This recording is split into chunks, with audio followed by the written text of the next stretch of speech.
Нужно снимать это.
smartphones and flat screens took the world by storm. At the same time, environmentally friendly cars and alternative energy sources became popular. All these modern technologies need rare earths. For centuries, we didn't even know they existed. But now, they shape our future. They open up amazing possibilities, but at the same time threaten to destroy our environment. Today, they are more valuable than oil or gold. Rare earth metals. 97% of the world's supply of rare earths is mined in China. Rare earths mined and refined with dirty and outdated methods are bought by high-tech companies around the world to produce smartphones, electric cars, and wind turbines. Rare earths are already in short supply, and they're expensive. Global consumption has doubled during the past 20 years and is still rising steeply. Therefore, researchers are looking for new deposits around the world. Many natural deposits are in remote, sensitive ecosystems. In the rainforest, for example, or in coastal areas, or they're mined in countries where people are working under inhuman conditions. But due to new technologies like green energy generation and so on, the demand for rare earths is rising, and we're now more interested in these elements because of their economic value. Scientists hope to find millions of tons of rare earths in the Pacific, raw materials that are urgently needed for the green technologies of the future. But is it okay to ransack our oceans to produce solar panels, electric cars and wind turbines? How green is our future if we have to destroy pristine ecosystems? To isolate rare earths, mining companies use sulfuric acid, nitric acid and hydrochloric acid. This produces highly toxic radioactive effluents. As demand for smartphones and flat panel displays rises, China's production of rare earths increases accordingly. One by one, mines in other countries close down. The world is now almost entirely dependent on China's rare earths. Entire industries cannot function without rare earths anymore. Without them, the lights will go out, quite literally, because, for instance, energy-saving light bulbs contain rare earths. Electric vehicles are the future, but their engines need strong magnets with lots of rare earths in them. Dysprosium makes the magnets of electric car motors heat-resistant, but it's expensive and environmentally damaging. Wind turbines are spreading quickly. In 2020, they will account for 6% of global electricity generation. The problem? The latest large-scale offshore wind turbines are very powerful, but they work with large magnets that contain huge amounts of rare earths. A massive problem for the environment. In general, rare earths play an important role for alternative energy generation. You could say that renewable energy generation requires non-renewable raw materials, and rare earths are a prime example of that. A 5-megawatt wind turbine, for example, contains 800 kilograms of neodymium and 200 kilograms of dysprosium. In total, 1 ton of rare earths for a single 5-megawatt wind turbine. Rare earths. However important they may be for the future of our modern technologies, their environmental problems are hard to control. Aren't all those tons of rare earths used in electric cars and wind turbines exacerbating the environmental problems they're supposed to solve?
Beijing has stepped up its threats to stop the export of rare earths to the US. That means prices would rise and America's big tech and defense companies could be hit hard. Now, what are rare earths exactly? Well, it's a group of 17 elements, most of which you probably have never heard of.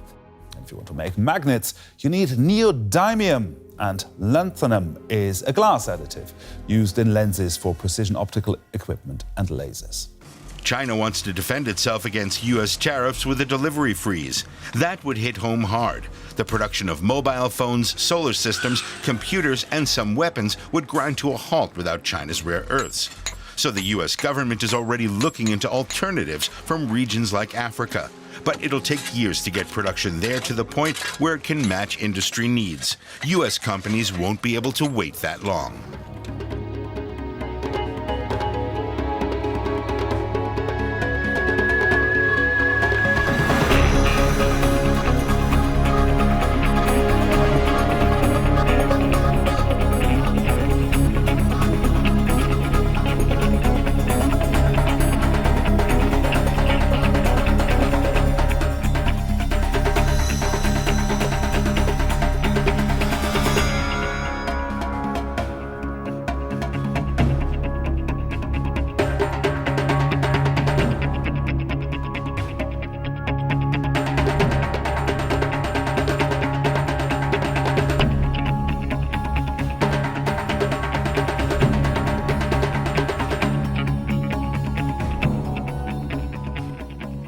I've never seen anything like the human devastation in eastern Congo.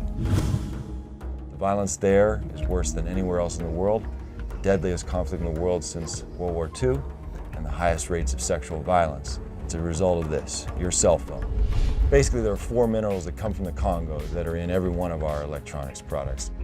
Gold and what we call the 3 T's, tantalum, tin, and tungsten. So basically, the armed groups in eastern Congo act like a mafia. The mines themselves are controlled and taxed by these armed groups, by these militias. And then the smuggling routes, as they're smuggled across the borders to neighboring countries, particularly Uganda and Rwanda, those smuggling points are all controlled by these armed groups. All these places, they're making huge amounts of money by taxing and stealing the resources and smuggling them out of the country illegally. And the minerals are smuggled out of Africa. They head to Asia, to smelting companies in Thailand, Malaysia, China, and India to be refined. Finally, the 3 T's in gold are processed into components, and they end up all over the world in the products we know and love. Cell phones, Blackberries, laptops, iPods, video game systems, and digital cameras.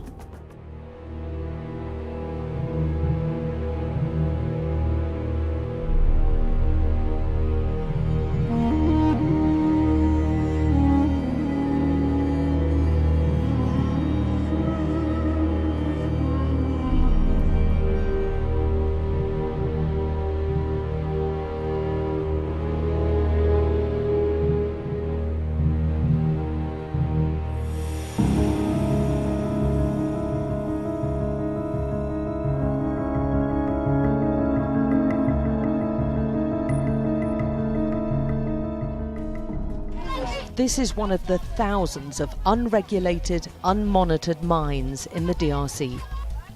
It's crawling with children, working like modern-day slaves.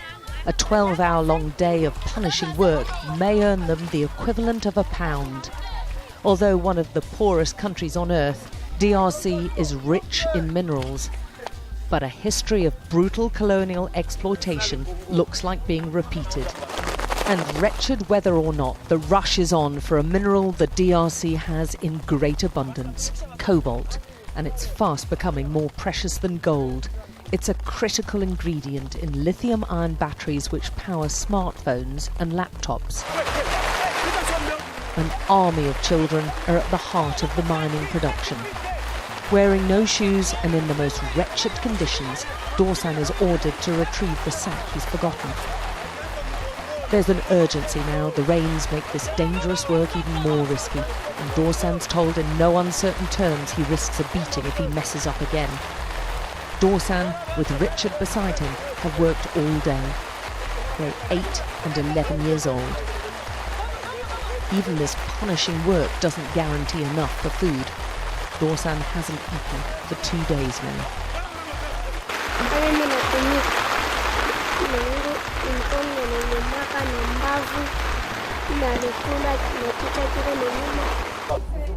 This most precious of minerals is often extracted and sorted by tiny hands.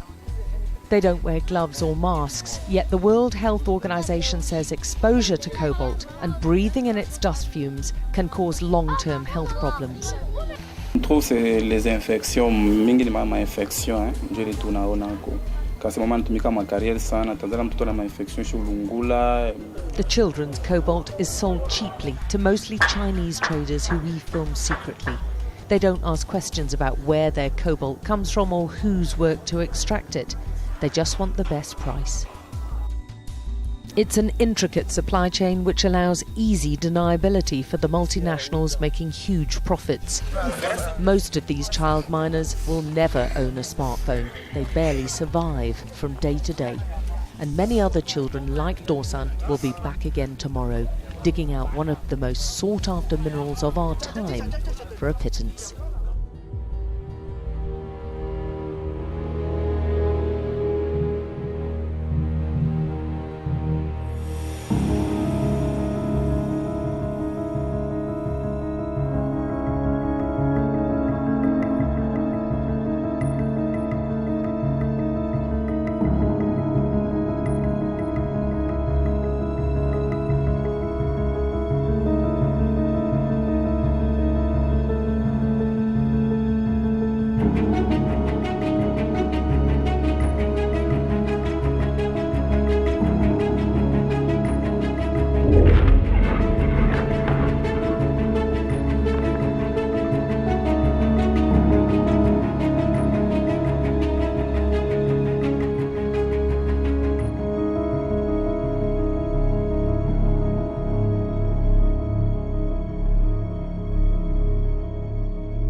What I'm hearing and reading from experts is don't worry about it. All they're doing is restructuring. Not that big a deal.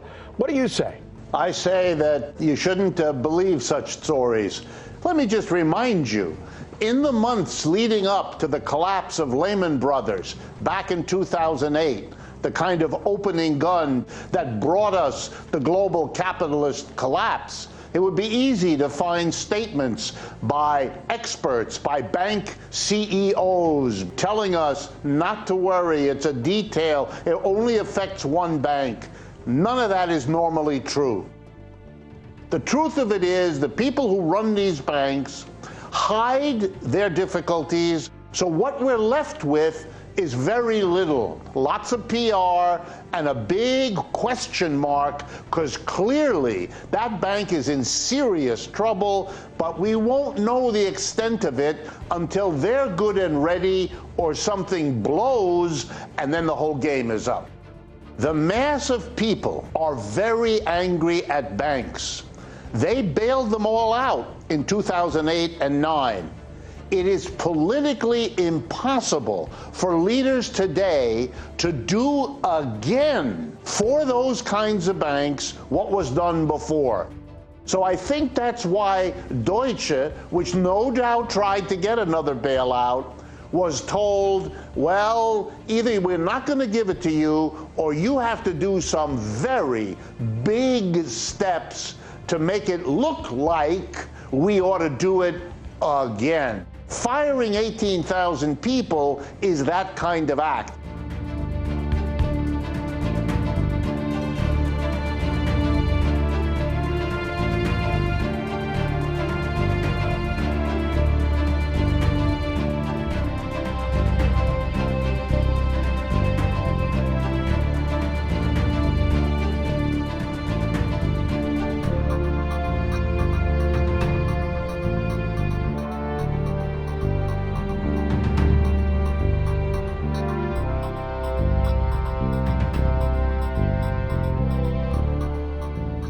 Since 2008, the global debt has exploded.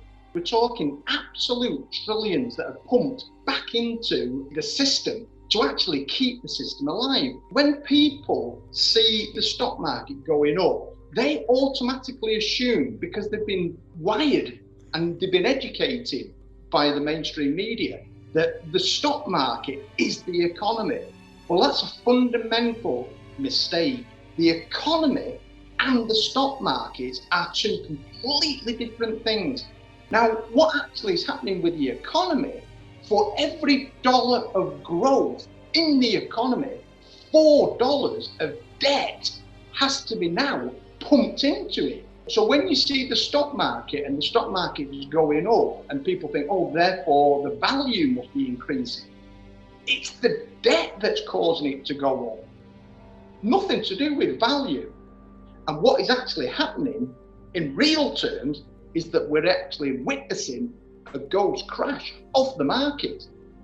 Derivatives is a forward futures bet of something that's going to happen in the future.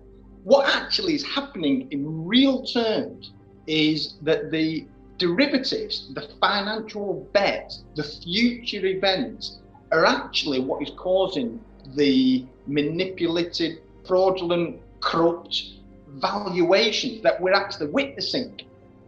We either carry on with a manipulated stock market or a manipulated financial system, which is actually only going to get worse, or we switch to a more decentralized, more open source system where effectively everything becomes accountable and checked for the first time. I think this crash, this financial crisis that we are in right now, isn't being spoke about and isn't being talked about on the mainstream media because it's not on their agenda. Central banks can print as much dollars and fiat as they want to actually keep a price suppressed. So the financial system, as we know it up until 2008, is a centralized system where people really, through fraud, can do whatever they want. They can do whatever they want.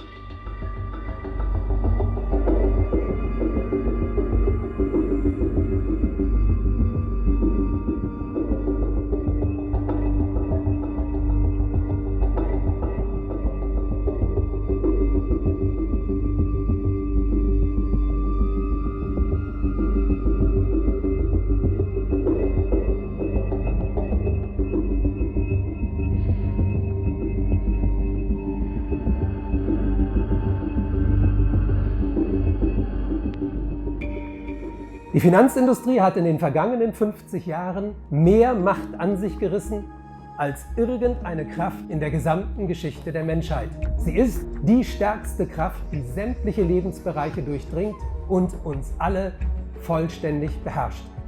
Die Banken haben sich Institutionen geschaffen, die zum einen ihre eigenen Interessen vertreten und die es zum anderen auch noch geschafft haben, sowohl den Staat als auch die Politik von sich abhängig zu machen. Und das sind die Zentralbanken. Das gesamte System existiert heute nur noch aus einem einzigen Grund, weil es von den Zentralbanken am Leben erhalten wird. Und da die Zentralbanken im Grunde nur über zwei Mittel verfügen, haben sie diese beiden Mittel exzessiv eingesetzt. nämlich Geld drucken und Zinsen senken. Wir steuern unaufhaltsam auf den Zusammenbruch dieses Systems zu. Wann er allerdings genau kommen wird, kann man aus einem einfachen Grund nicht sagen.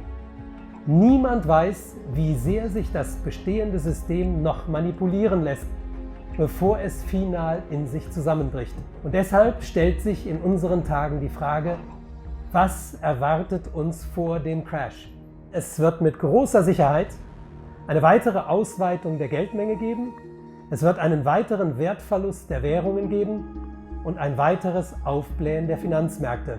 Aber was wird die Finanzelite noch tun, um das System, das ihr nützt, am Leben zu erhalten? Eines ihrer wichtigsten Projekte ist die Bargeldabschaffung.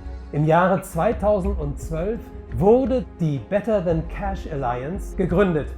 Ihr erklärtes Ziel ist es, eine globale, bargeldlose Gesellschaft zu schaffen. Jeder einzelne Zahlungsvorgang, an dem wir beteiligt sind, wird registriert, wir können komplett durchleuchtet und überwacht werden.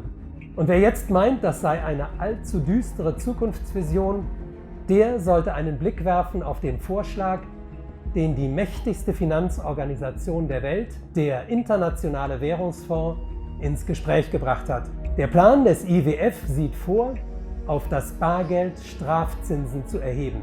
Das heißt, bei einem Kauf würde man bei Barzahlung mehr auf den Tisch legen müssen als bei bargeldloser Zahlung. Was können wir gegen diese Entwicklung tun? Wichtig ist in meinen Augen, das gegenwärtige Finanzcasino trockenzulegen. Dazu gehört ein grundlegendes Verbot von Derivaten und eine Zerschlagung des völlig aus dem Ruder gelaufenen Finanzsektors. Dazu gehört aber auch ein Verbot der Spekulation, insbesondere mit Nahrungsmitteln, aber auch mit Waffen. Dazu gehört aber auch eine Änderung der Steuergesetze. Es muss Schluss damit sein, dass der Mittelstand unendlich viel stärker belastet wird als die Großindustrie. Und es muss Schluss damit sein, dass Vermögen geringer besteuert werden als Einkommen. Es muss Schluss damit sein mit Gesetzen, die Erben riesiger Vermögen begünstigen, während sie die Erben kleiner Vermögen hart zur Kasse bitten. Und es muss vor allem Schluss sein mit den zahlreichen Steueroasen, in denen sich unvorstellbare Summen verstecken, die weltweit dringend für soziale Zwecke benötigt werden.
Our economy is in free fall.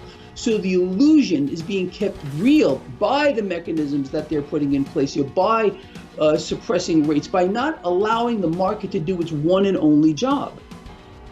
We're borrowing from the future to sustain where we are in greater and greater and greater amounts. It just cannot continue like this, and everybody knows it.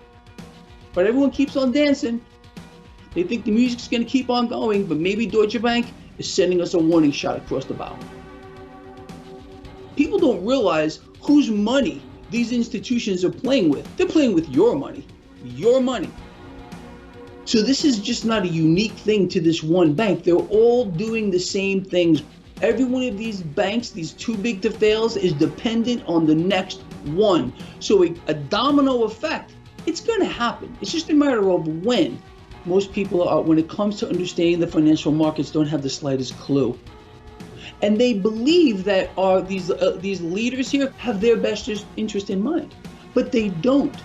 No world leader, not one, on earth right now is allowing their markets to determine fair value. Instead, they are relying on their central banks to keep the easy money going, to hyperinflate bubbles and cause massive distortions, because this one is going to be the bubble to end all bubbles.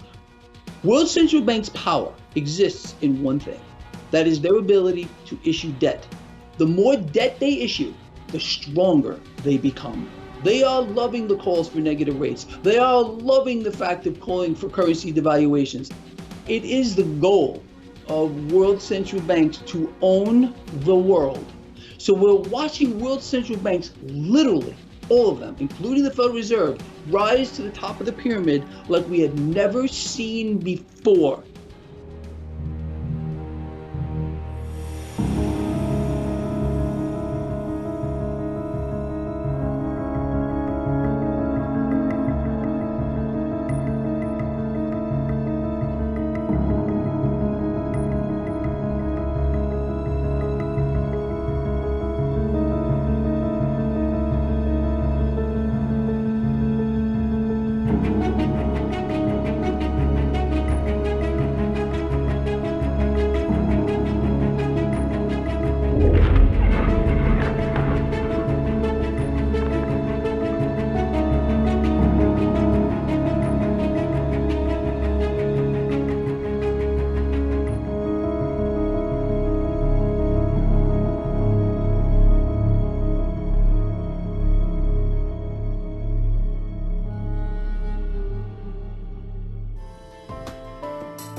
Лидер оппозиции господин Гуайдо вышел на площадь, поднял глаза к небу и, обращаясь к Господу, объявил себя президентом.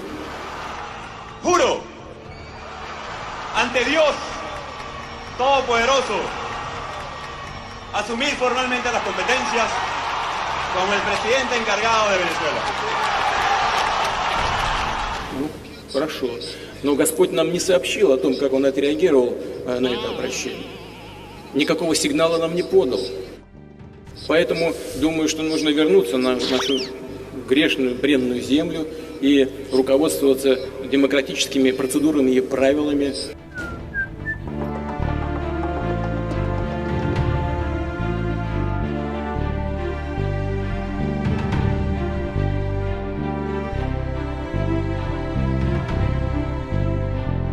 In June of 1775, the Continental Congress created a unified army and named after the great George Washington, Commander-in-Chief.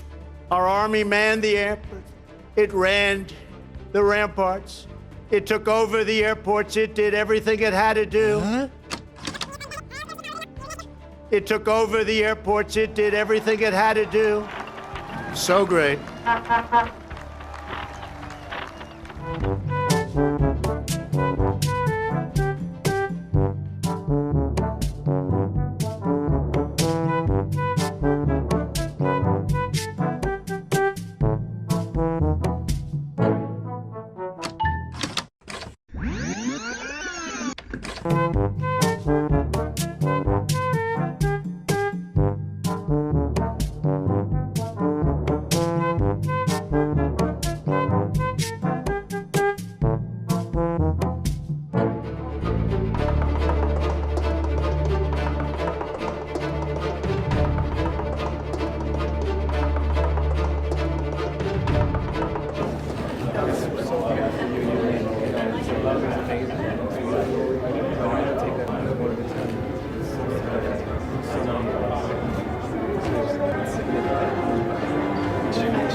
This is 17-year-old Michael Lynch, a burglar on bail, who is about to become a murderer. The punch is unprovoked. Lynch joins in, but he isn't only using his fists. He has a knife in his pocket, and just out of sight of the camera, Lynch stabs one of the two men in the heart, fatally. The stabbed man is a 20-year-old student from Essex, Daniel Pollen. Now Lynch turns on Andy, stabbing him in the chest and back. Meanwhile, another CCTV camera records Daniel collapsing, with blood pouring from his heart. Andy Griffiths is now on his feet, barely conscious, also bleeding heavily. Within minutes, police and ambulance are also on the scene, trying desperately to save Daniel's life. Daniel's killer was caught quickly. Michael Lynch was sentenced to a minimum of 15 years. The CCTV of Daniel Pollen's murder is being shown because his family want everyone to see what really happened. It's such an unprovoked attack. Andrew and like my brother Daniel didn't do anything in any way to cause what happens to them. I just think people need to realise, you know, knife crime is everywhere, it happens all the time. The police's main tactic to prevent stabbings is stop and search. Last year, this led to nearly 6,000 arrests in London alone, with over 3,500 bladed weapons taken off the streets. In the most deprived urban areas in London, I think young people see that their prospects of gaining sufficient money through gainful employment to buy a home, to purchase a car, to settle down and, form a relationship and have children, they see themselves as being prevented from achieving those indicators, those signs of material success. And therefore, their lives, their horizons, for many people, are relatively limited. They're limited to, am I going to get through today without being attacked by other young people? Am I going to survive today without somebody disrespecting me? Professor Bowling's research shows that some young people see a gang as the only way to be part of a family.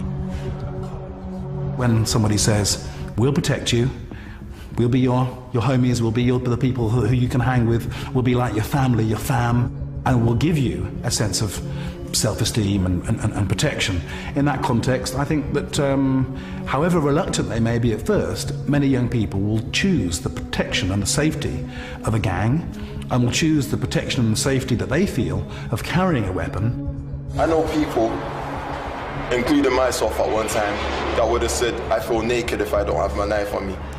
Take my knife off me, and I don't feel right. I don't feel right. I feel like it's part of me, and that's not a joke. I felt the power when I held the knife. Glasgow is the worst place in Scotland for knife crime. Almost all are gang-related. The territories that we have and the gangs who operate within them have been there for 40, 50, 60 years. It's the same gang names. They fight in the same areas. And they will fight and attack you because you don't come from that area. Ryan is 17. These wounds were inflicted just 48 hours ago. He was stabbed 4 times. The blade was like 3 inches or something. A little kitchen knife. And it does that. I had it for the rest of my life. At the moment, we don't really invest in early intervention to divert young people from serious crime. We kind of allow the young person to run until they've got themselves into a situation which is, life-changing, and even to the point where it might involve injury to themselves or to other people.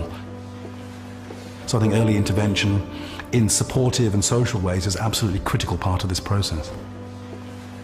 The real truth about knife crime in Britain today is that there is no simple solution.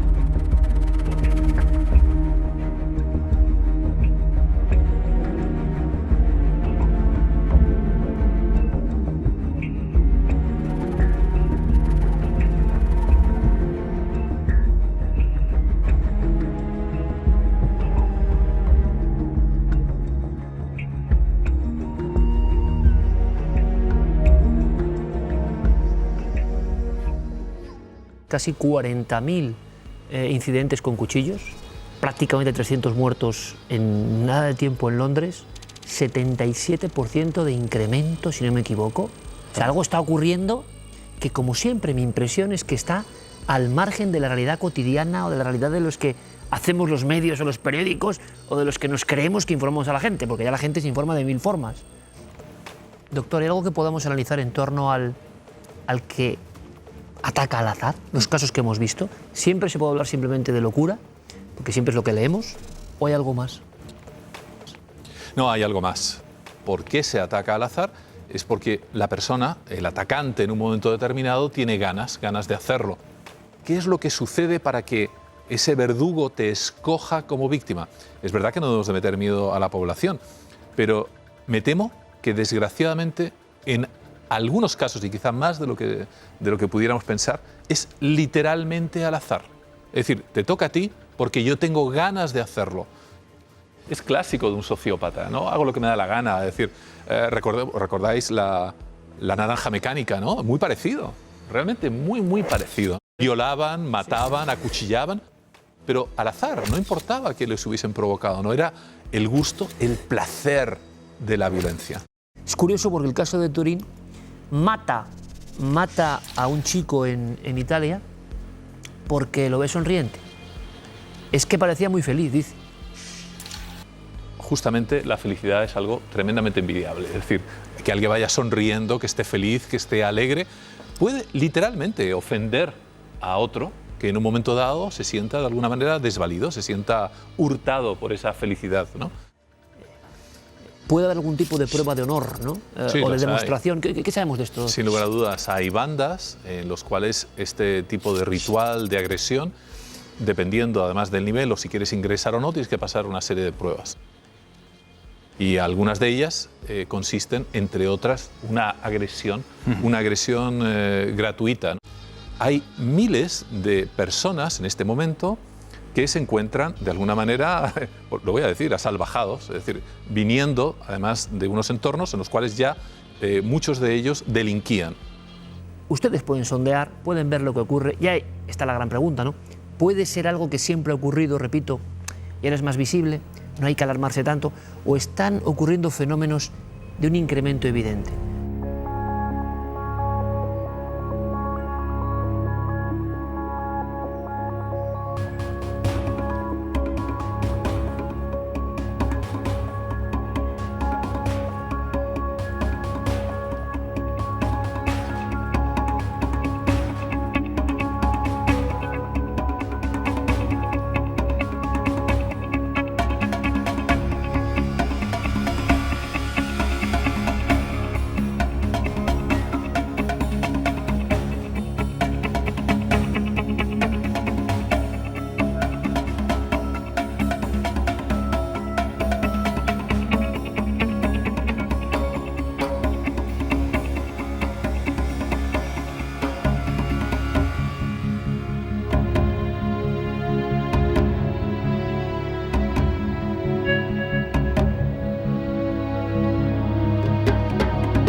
genes that were supposed to be warrior genes that had to do with the metabolism of serotonin. If you have them and you're abused early in life, between birth and about 3 years old, it's real bad news. And people who get that usually turn into psychopaths. So this was a case of epigenetics. That is, you have genes, but then they're changed, they're turned on forever, as opposed to just in the correct context of being turned on. But what made more sense is that if you were treated well, it had the opposite effect. So these warrior genes became resilience genes that kind of negated the other tendencies to become a psychopath. And one of the major epigenetic markers, or what does the marking, is stress and abuse. If you have the genes already, that's not pathological. But if you're abused or abandoned early in life, that permanently sets them in a high form. Two main areas of the brain of a psychopath that are not regulated correctly. It's orbital cortex and the amygdala. Orbital cortex is involved in inhibiting your behavior. Now, the amygdala, on the other hand, really causes behavior. And normally they're in balance, they inhibit each other. Now, in a psychopath, they're both turned off, so they don't inhibit each other and they don't regulate it. So the normal balance of animal drives and your social interactions, your morality, are not right. And part of it is how the rest of the brain is able to tell your orbital cortex, the social context is correct now. Psychopaths don't have that. They're doing things completely out of context, out of social context, and that's the problem. If you are born with the biological markers for psychopathy, for example, that is the genetics and the altered brain pattern early on, if you are a susceptible kid, then environment means everything. It means a lot, maybe 80%, because those kids can be really thrown off track and they can be helped by a good environment too.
Una entidad globular es grabada por una cámara de seguridad y se observa cómo no está frente a la lente. Lo más sorprendente es que en diversas ocasiones pasa por detrás de un barandal.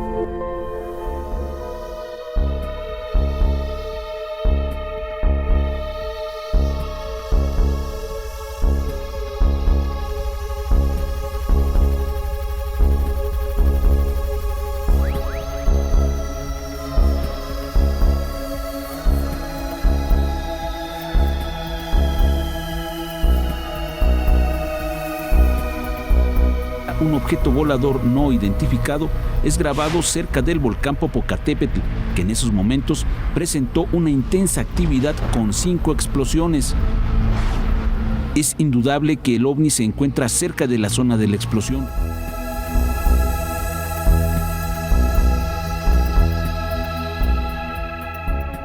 Durante un vuelo de Estambul a Kabul, que un objeto volador no identificado seguía a la misma velocidad a la aeronave.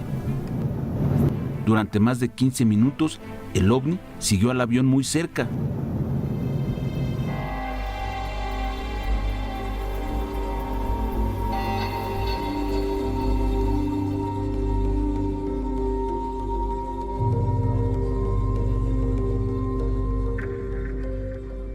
50, how much chance do you think there really is that we will be contacted? You know, when we were making the Star Trek series, in the middle of the first season, some people came to me and they said, "You may not know it, but you have been chosen as a kind of a vessel to carry information to this civilization to help prepare this society for the coming of another civilization, for alien arrival. And your character is a character designed to educate this public that there's nothing to fear, that it's possible to interact with other species." And I said, okay, it's okay with me.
Our differences worldwide would vanish if we were facing an alien threat from outside this world.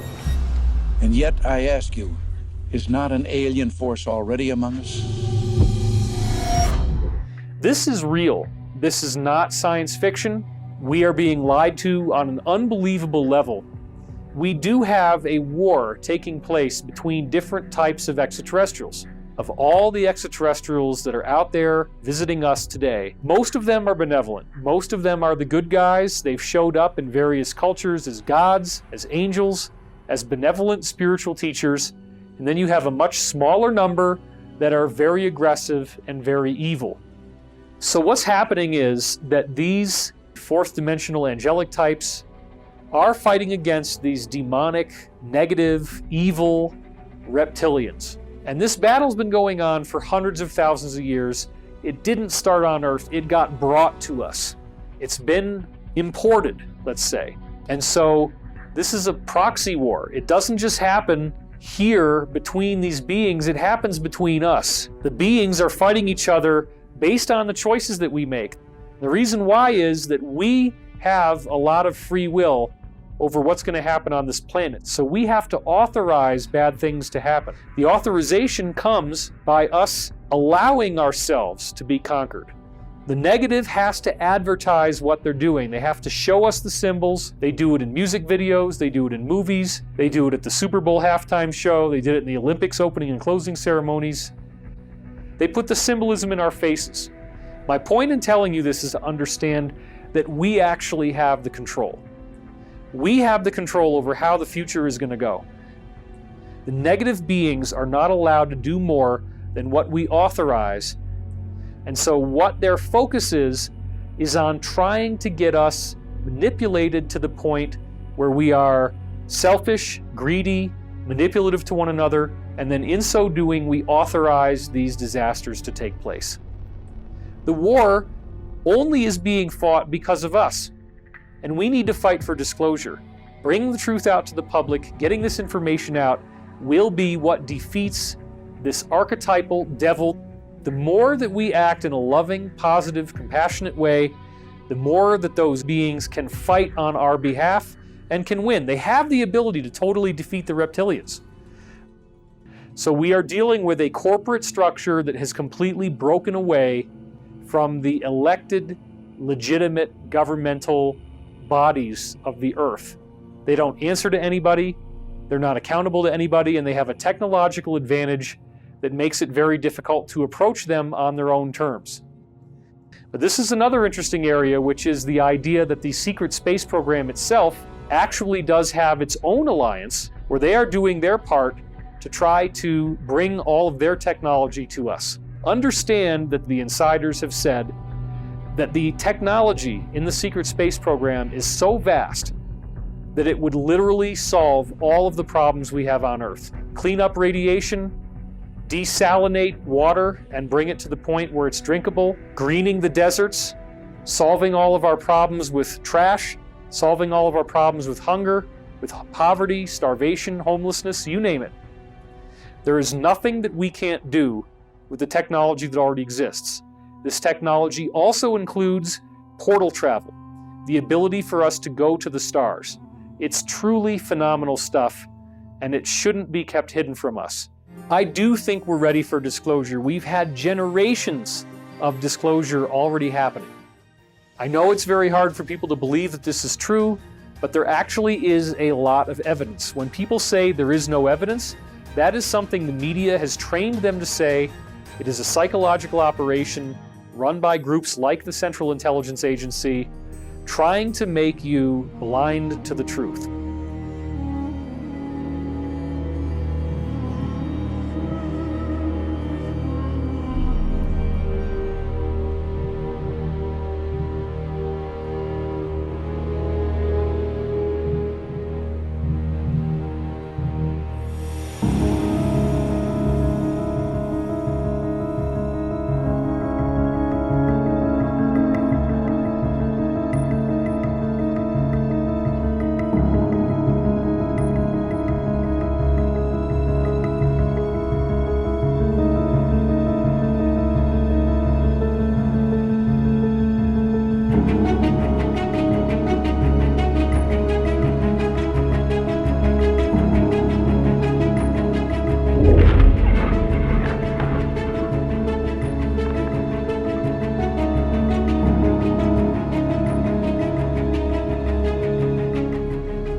95% of our life is coming from the programs of life, how to live life that we get in the first 7 years of life. The Jesuits, for 400 years, they were boasting. People didn't understand. They say, give me a child until it's 7 and I will show you the man. Because they knew 7 years was the program period. And 95% of your life after that will be whatever that program is. The brain of a child under 7 is in a lower vibrational frequency. It's called theta. Theta is imagination. Oh, that's how kids play a tea party with mud pies, but to them it's a real thing. Theta is hypnosis. Before you can become conscious, if you don't have any programs, what are you going to be conscious of? It's sort of like I buy a new iPod and I take it out of the box and I push play and nothing happens. And you think, oh my God, I spent all the money and the damn thing isn't working. And then some little 7-year-old kid comes up and says, well, mister, you didn't download any music. How are you going to play something? It's like the brain is like the iPod. Consciousness is the screen where I can create. But if I don't have anything in the hard drive, I can't create. What kind of programs are required to live on this planet? I say, how do you get them? You just watch. You watch your parents, you watch your siblings, and your community, because you have to learn how many 100,000 rules. Think about it. Teach an infant these rules. Oh, you don't have to. First 7 years, they observe it and just download it. This is the unfortunate fact. 95% of our life comes from those programs in the subconscious. Every day, only about 5% of their life are you using conscious, which is creative. When you're thinking, that's a conscious mind function. What are you doing on Tuesday? If I ask you that, the answer's not out here, it's inside. So let's say we're having this conversation in a car, and I've been driving for 10 minutes, and then all of a sudden I look out the window, I go, I haven't paid attention to the road while we have the conversation. Can I say what the conversation was about? Yeah, we talked about this and this and this. And what was on the road during that 10 minutes? You go, I don't know, I wasn't paying attention. So the moment you're thinking, you let go of driving the vehicle because you went inside.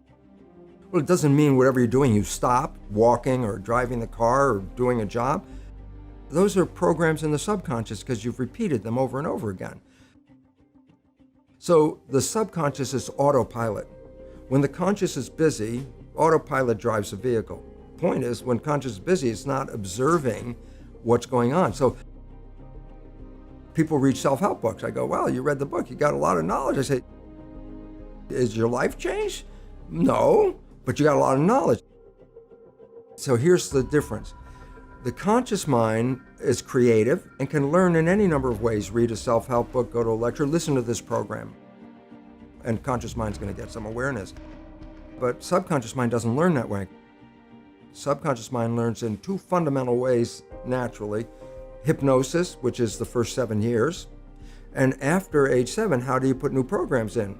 Repetition, practice. You want to drive a car, you didn't learn how by just getting in the seat and put the key in. You had to practice driving the car. And once you completed it, you didn't have to go back and do it again. 95% of your life is coming from the subconscious. Your life is a printout of your subconscious behavior. I just say, look at your life. The things you like that come into your life come in because you have a program that supports them. But anything you struggle with, work hard at, put a lot of effort into making it happen, why you're working so hard, inevitably, you have a program that doesn't support that conclusion and you're trying to override the program. So you don't need to do a lot of shrink and psychology stuff. You just look at your life and say, where am I struggling? Because wherever you're struggling, inevitably it's a program in your subconscious that does not support that destination you've been looking for.